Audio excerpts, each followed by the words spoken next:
When I say that Ugegbeworld is here to teach you so many beautiful things that you don't know about cooking, you think I'm playing, right?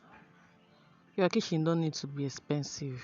Your food don't need to be expensive before you eat a delicious meal. You can bring one or two together in your kitchen and make something beautiful.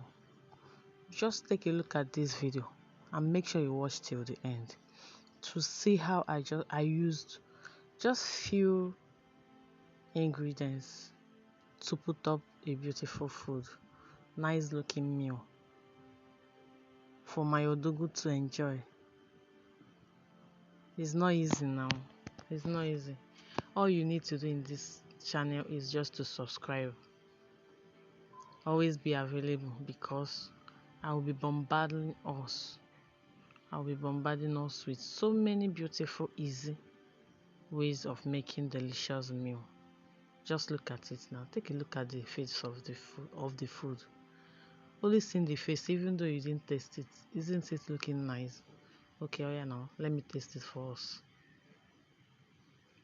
I'll give us the results. Oh my god, so delicious. Bye guys. Try it out.